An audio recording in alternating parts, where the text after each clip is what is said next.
हाँ तो मेरे प्यारे लाल लालियो, अब मैं आपके बीच में फिर एक बार फिर से हूँ।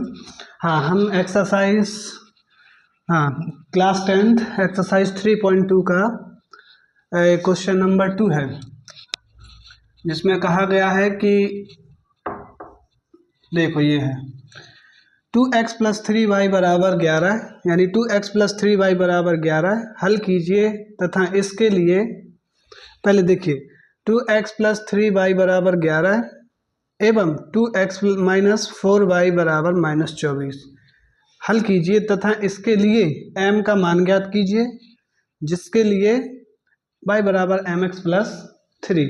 ठीक है, ये क्वेश्चन बहुत अच्छा है, सरल भी है। देखो कैसे करेंगे, सॉल्व। ठीक है, 2x प्लस लिखेंगे, दिया है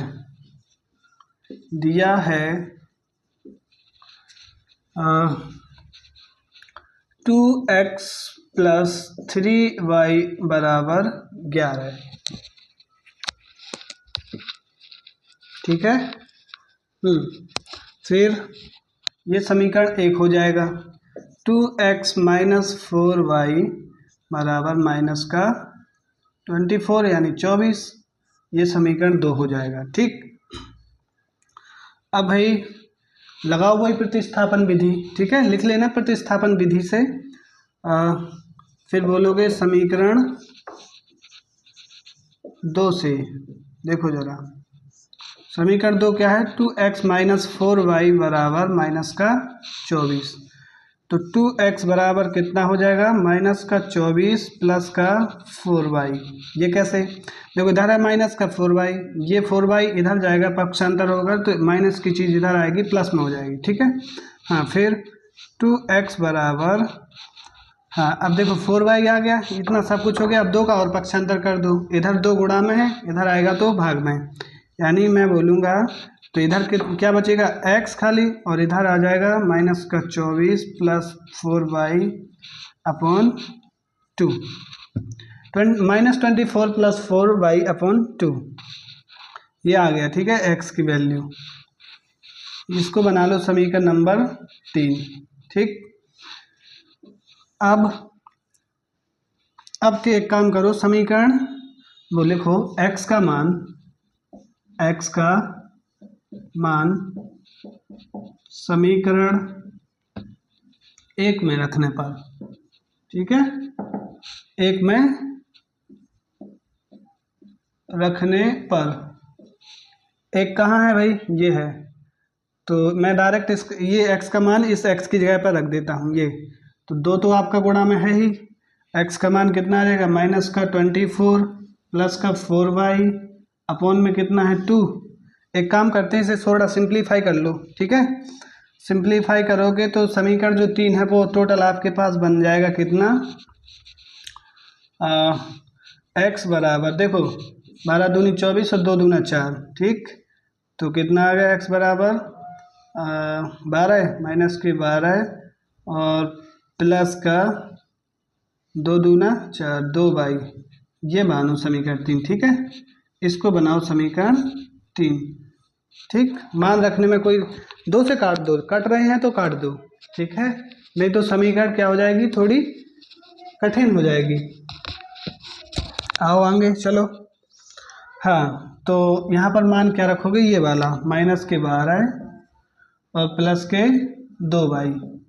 ठीक, हाँ, आगे प्लस का 3y बराबर में कितना है, 11। ठीक है, 2 का गुणा कर दो तो माइनस का 12 दूनी 24 प्लस का 4y प्लस का 3y बराबर में कितना है, 11। फिर 12 दूनी 24 और 2 दूना 4। ठीक, फिर आगे अब 4y और 3y कितना हो गया, 7, तो माइनस का 24 प्लस का 7y बराबर में हो गया 11। ठीक है, हाँ, फिर अब एक काम करो, इसको पक्षांतर करके इधर लाओ। ठीक है, तो माइनस का 24 और माइनस का 11 बराबर में हो जाएगा 7y। देखो ये प्लस का है तो ये माइनस का हो जाएगा, है ना, ये प्लस का है तो इधर आके ये भी माइनस का हो जाएगा, और ये प्लस की चीज़ इधर आके माइनस में, ये प्लस की इधर जाके माइनस में। 11 और 24 को जोड़ दो तो ये हो जाएगा 5, 35, हाँ माइनस का 35 बराबर माइनस का 7y। देखो माइनस से माइनस कैंसिल और गुणा की चीज़ भाग में आएगी, तो मैं y को इधर लिख लेता हूँ और 7 का पक्षांतर करके 7 को 35 के बटे में, इस तरह से 7 पना 35, यानी y बराबर कितना आ गया 5। ठीक, अब ये जो y का मान आया, y का मान समीकरण 3 में रखने पर, रख दो भाई 3 में। 3 कहाँ है, ये है 3, ठीक है ना। x बराबर -12 प्लस 2y, तो x बराबर कितना है -12 प्लस 2y, इसमें y का मान रख दो, y का मान कितना है 5, तो x बराबर ये हो जाएगा -12 प्लस 2 गुणे 5, x बराबर ये कितना हो जाएगा -12 प्लस के 10, ठीक है। तो x बराबर आ गया आपका -2, 10, देखो माइनस का 12 प्लस का 10, ठीक है। तो घट तो जाएंगे प्लस के 10, लेकिन चिन्ह माइनस करेगा, ठीक। माइनस के कितना आ गया 2, ठीक है। अब लिखो m के मान के लिए, m के मान के लिए देखो जी, तो कितना दिया गया y बराबर, कहाँ दिया गया, ये दिया गया y बराबर mx प्लस 3, ठीक। y का मान कितना भाई 5, रखो। m का मान पता नहीं है, x का मान पता है कितना, -2 रखो, प्लस का 3, ठीक है। 3 का इधर पक्षांतर करो तो 5 में से 3 चला जाएगा और ये बराबर में -2m हो जाएगा, ठीक है। तो आपके पास आ गया m, ये कितना बचेगा 2, तो -2m बराबर आपके पास आ गया 2, ठीक।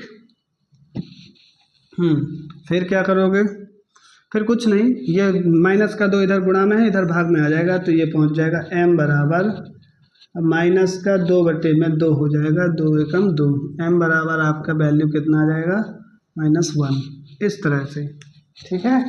बिल्कुल सिंपल है, कोई टेंशन नहीं, ठीक है। आप एक बार देख लो, बिल्कुल सिंपल है। कैसे किया, हमें दिया गया 2x प्लस 3y बराबर 11 है, 2x माइनस 4y बराबर -24, हल कीजिए तथा इसके लिए m का मान ज्ञात कीजिए, जिसके लिए y बराबर mx प्लस 3, ठीक है। तो m का मान ज्ञात करने के लिए एक हमें ये समीकरण दिया गया। फिर हमने क्या किया, हमने इन दोनों समीकरणों को उठाया, यहाँ रखा और समीकरण 1 व 2 नाम दिया। फिर समीकरण 2 से हमने x का मान निकाला, ये देखो यहाँ से, तो हमने लिखा 2x माइनस 4y बराबर -24, लिख लिया एज इट इज, जो कहते हो। फिर क्या किया, 2x, तो इसको 2x को यहीं रहने दिया, -4y का पक्षांतर कर दिया, तो ये -24 प्लस का 4y, ठीक। अब 2 गुणा में है, इधर से 2 को भी हटाओ तो गुणा की चीज़ भाग में आ जाएगी, ठीक। अब देखो इधर कट रहे हैं, तो 12 दूनी 24 और 2 दूना 4, इनको काट दो, x बराबर -12 प्लस 2y, ये समीकरण 3 बना। समीकरण 3 बनने के बाद हमने जो x का मान है ये समीकरण 1 में रख दो, x का मान समीकरण 1 में रखने पर x का मान समीकरण 1 ये है, ठीक, समीकरण 1 ये है, 2x प्लस 3y बराबर 11, इसमें रख दिया, तो x की जगह पर रख दिया, 2 गुणा में है तो 2 गुणा में आएगा, x का मान ये आ गया -12 प्लस 2y प्लस 3y बराबर 11, 3y जो कहते हो यहाँ के, ठीक, वो रखे। फिर देखो 12 दूनी 24, तो माइनस का 24, 2 दूना 4, 4y और 3y जो कहते हो बराबर में 11, ठीक है। फिर माइनस का 24 प्लस 7y बराबर 11, ठीक है, 4 और 3 7, जुड़कर कितने हो गए 7 हो गए, ठीक। फिर नेक्स्ट माइनस का 24 माइनस का 11 इज इक्वल टू -7y, ये कैसे आया, देखो 11 का हमने पक्षांतर किया तो 11, यानी 11 का पक्षांतर किया, ये माइनस में आ गया इधर, और हमने 7y का इधर कर दिया, तो ये कितना हो गया माइनस का। फिर 11 और 35 को जोड़ दो, क्योंकि चिन्ह माइनस का है, दोनों का समान है, तो माइनस का 35 बराबर माइनस का 7y, 7 का इधर से पक्षांतर करो, ये गुणा की चीज़ भाग में आ जाएगी, तो 35 बटे में 7, ठीक है, 7 का भाग लगा दो, 7 पन्ना 35, y बराबर आ गया 5। y का मान समीकरण 3 में रख दो, ये है समीकरण 3। ठीक है, x बराबर -12 प्लस 2 इंटू 5 वो आ गया वहाँ पे, तो कितना हो जाएगा 10, 5 दूना 10, x बराबर -12 प्लस 10, 5 दूना 10, फिर x बराबर देखो 10 में से हाँ माइनस का 12 है प्लस का 10, तो प्लस का 10 घट जाएगा लेकिन चिन्ह माइनस का रहेगा। ठीक है, m के मान के लिए, फिर m के मान के लिए समीकरण उठाओ यहाँ से, ये रख दो। फिर s तो ये किसके लिए है ना, y का मान 5 है, x का मान -2 है, ये रखे देखो y का मान 5 है, x का मान -2 है, मैंने रख दिए। फिर गुणा भाग करने पर 3 का इधर पक्षांतर कर दो तो माइनस में, और ये माइनस का 2m।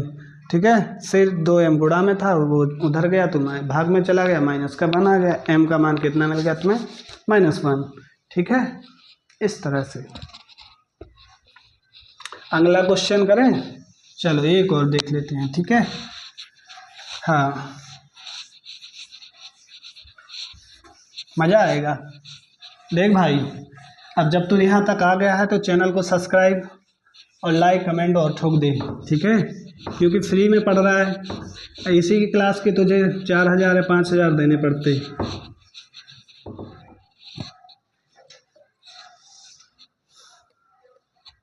चलो, तो चैनल को सब्सक्राइब बिल्कुल करना ना भूलें। ठीक है, अब हम तीसरे क्वेश्चन में चलते हैं। तीसरा क्वेश्चन क्या है, निम्न समस्याओं में रैखिक समीकरण युग्म बनाइए और उनके हल प्रतिस्थापन विधि से ज्ञात कीजिए। ठीक है, पहला क्वेश्चन दिया गया, दो संख्याओं का अंतर, माना कि पहली संख्या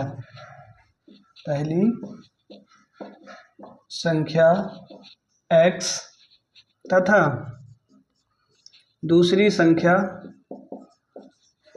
y है। दो संख्याओं का अंतर 26। ठीक है, प्रश्नानुसार, तो तुम लिखोगे प्रश्नानुसार, हल होने लगा है। ठीक है, प्रश्नानुसार,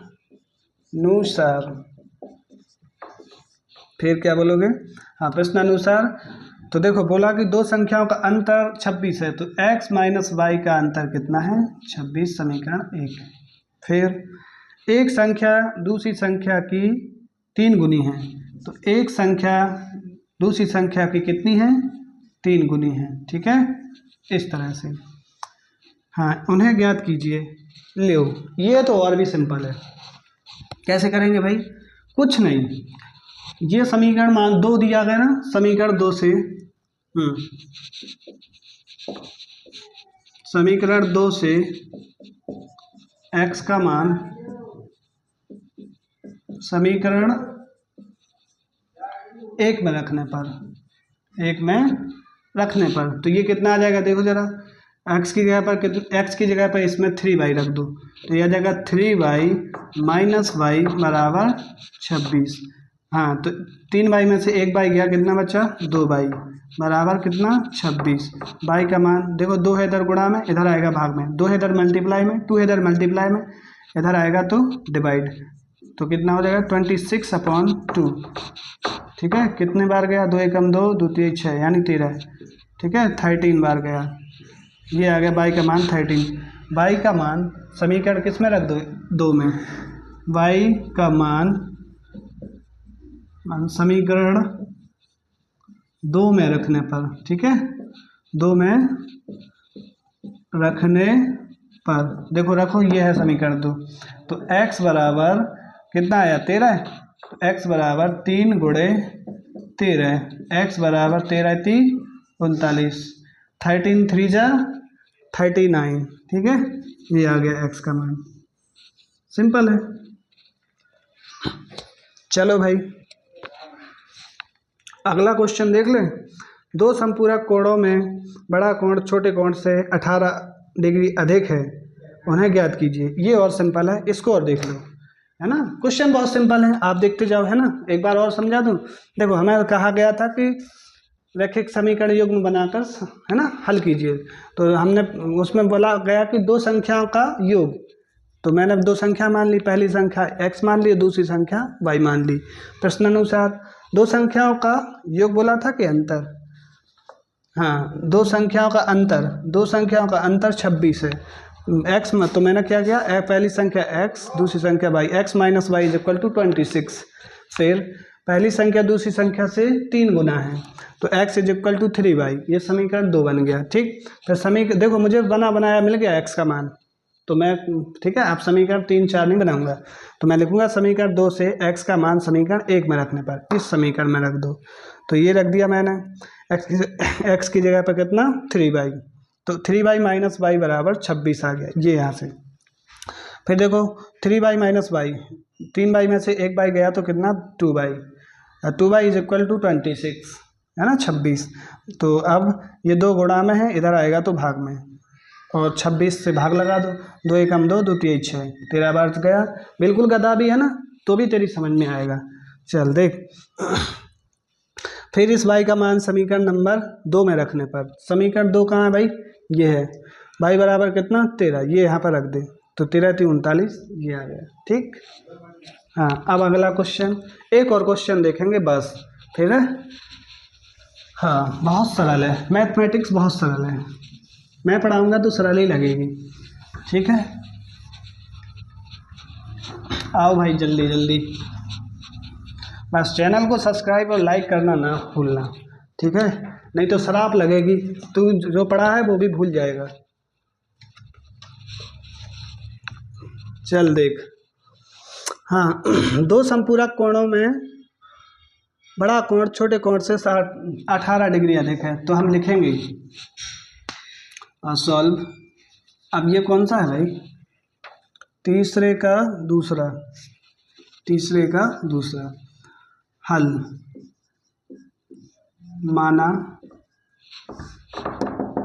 माना पहला कोण x तथा दूसरा कोण y है।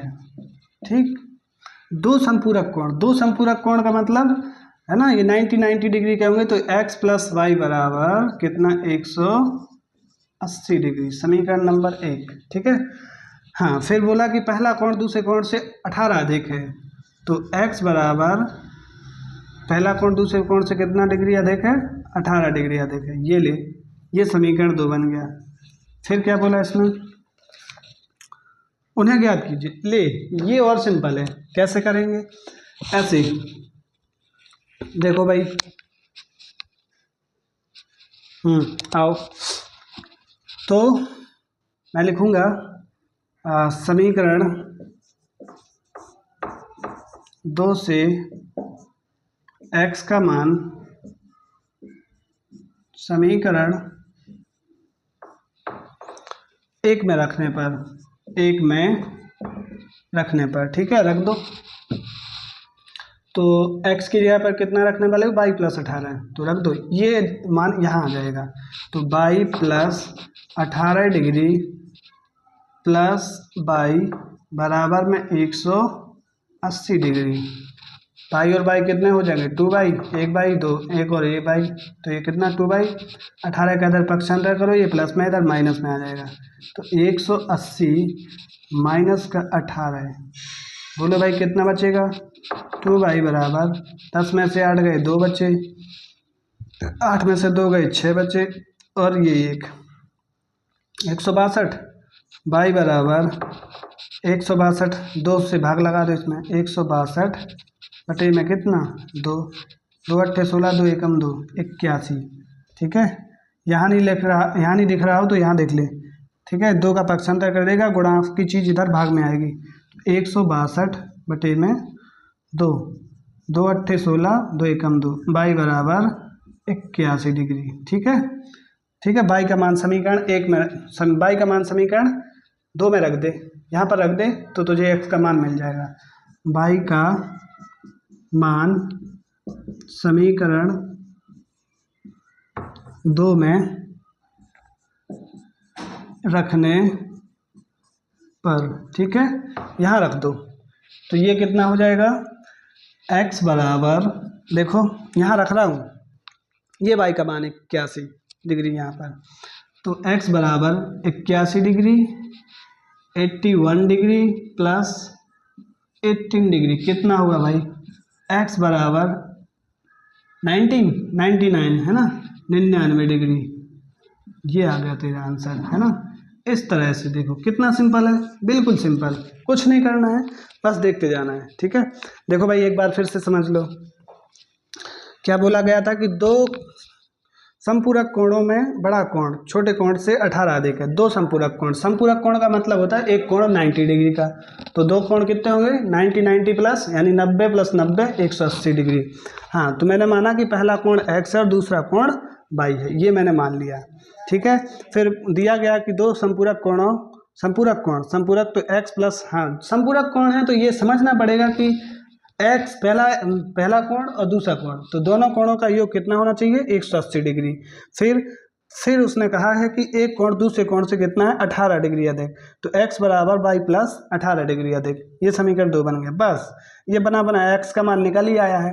तो समीकरण 2 में, समीकरण 2 से इस समीकरण से x का मान समीकरण 1 में रखने पर यहाँ रख दो x की जगह पर, तो y प्लस 18 यहाँ आ गया और ये y एज इट इज़, ठीक।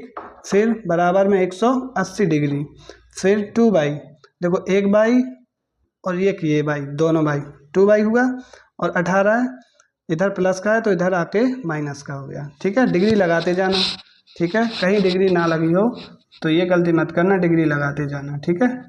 ये ले, फिर 18 180 में से 18 गए 162 बचे, फिर इधर 2y ये गुणा में है, इधर आएगा भाग में, ठीक है। तो 162 में 2 से भाग लगाओ, तुम्हें 81 डिग्री मिलेगा। y का मान समीकरण 2 में रख दो, ये y का मान समीकरण इसमें रख दो, क्यों बनाया है, यहाँ y का मान रखोगे x का मान तुरंत मिल जाएगा, ये रख दिया। 81 प्लस 18 99 डिग्री, ठीक है। और है क्या मेरे करने लायक, एक क्रिकेट टीम के कोच ने 7 बल्ले, है ना, 7 बल्ले तथा 6 गेंदें 3800 में खरीदी। बाद में उसने 3 बल्ले तथा 5 गेंदें 1750 में खरीदी। प्रत्येक बल्ले और गेंद का मूल्य ज्ञात कीजिए। बिल्कुल सिंपल है ना, 2 मिनट में सॉल्व हो जाएगा। देखो मैं आ रहा हूँ इसी चैनल पे 11 और 12 की मैथ लेकर। पहले इसमें 2-4 चैप्टर पढ़ा दूँ, हाँ मैथ पूरी दूंगा मैं तुझे, ठीक है। एक क्वेश्चन